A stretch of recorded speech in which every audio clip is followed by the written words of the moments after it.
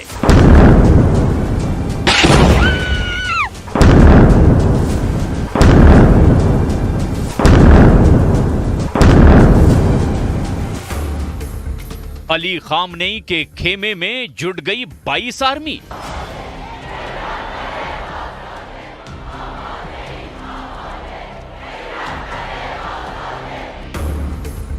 अब अमेरिका तक पहुंचेगी युद्ध की चिंगारी।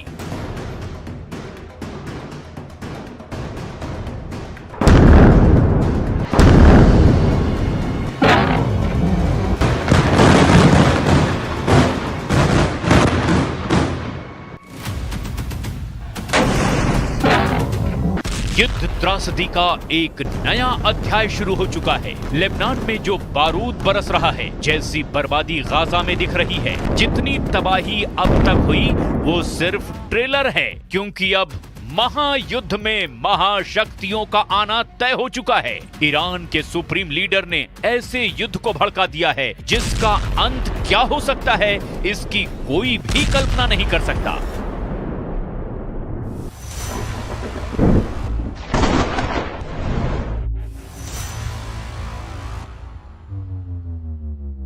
ईरान के सुप्रीम लीडर ने इजराइल के खिलाफ खुद हथियार उठा लिया है। राइफल दिखाकर खामनेई ने नेतन्याहू को धमकी दी है कि इजराइल धरती के नक्शे से गायब हो जाएगा। सुप्रीम लीडर के बारूदी भाषण के बीच तेहरान में इजराइल की बर्बादी की कस्में खाई गई हैं। नसरल्लाह और इस्माइल हानिया की तस्वीरों की प्रदर्शनी लगाकर ईरान ने इजराइल से आर पार की जंग का ऐलान कर दिया है।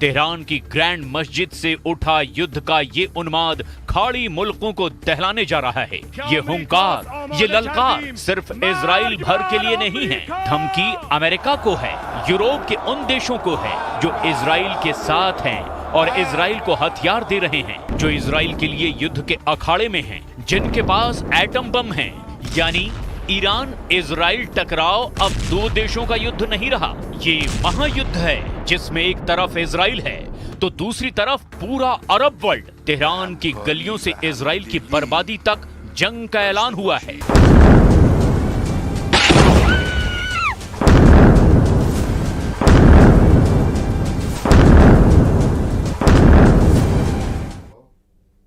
ईरान के सुप्रीम लीडर के ऐलान के बाद से इजराइल और ईरान में युद्ध और भड़क सकता है, क्योंकि खामेनेई ने साफ साफ कह दिया है कि इजराइल के खात्मे तक युद्ध चलता रहेगा।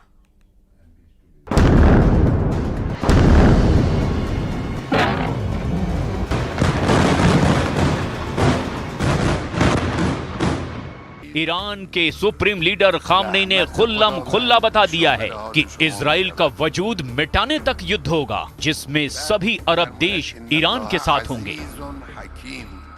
दुश्मन मिल्लत ईरान